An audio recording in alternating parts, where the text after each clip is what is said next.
Hello, my name is Kitty Verdolini Abbott. I'm a professor of communication science and disorders at the University of Pittsburgh in the United States. Welcome to this course, Voice Training and Therapy, a Spectrum. First, I would like to introduce you to my beautiful city, the city of Pittsburgh. Here we have the three rivers for which it is known. Here we have the Cathedral of Learning, where our department used to be located. Here we have the Heinz Chapel, a gift from the Heinz family, which also makes ketchup.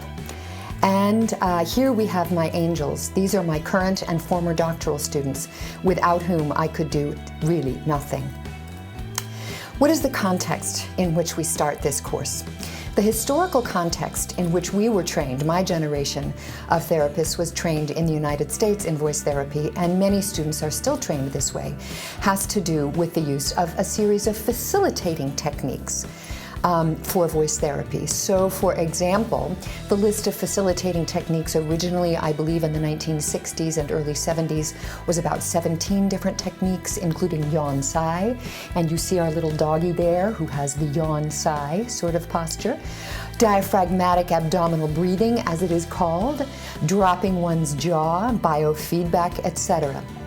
And these were put together and are still put together and increasingly updated by Dan Boone in Arizona, a wonderful, wonderful voice therapist. When these facilitating techniques were first introduced, they represented a distinct advantage over what the field had up until that point. Boone was the first to systematically list in one place a lot of different gestures or techniques that one could use in voice therapy. He was really among the first to provide a rationale for all of these techniques, and he provided case studies. So he provided, in essence, an early sort of evidence-based medicine around voice therapy. However, over time, as with most things, there came to be some concerns about this approach. First of all, this approach has to do with voice therapy based on trial and error. So a student or a clinician has a list of techniques to attempt. We go into the therapy room and we go down the list and try these different techniques until we get something that seems to work. But what is not addressed is how to get from here to there. So let's say you get someone to drop jaw or adjust tongue position or something like that, and you get a better voice with that technique. How do you get from that moment in the therapy room to real life?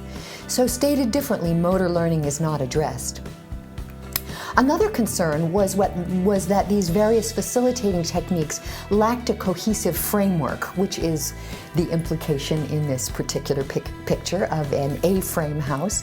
In other words, there was nothing theoretical or otherwise that tied these techniques together. And also the approaches lacked empirical support.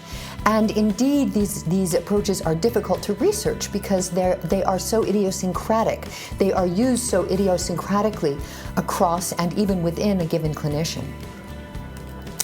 Then we have what I would call the next generation of voice therapies. I will call those the packaged therapies. Examples are Lee Silverman voice treatment, vocal function exercises, you can see them listed here, laryngeal massage, Lesak-Madsen resonant voice therapy, accent method, etc.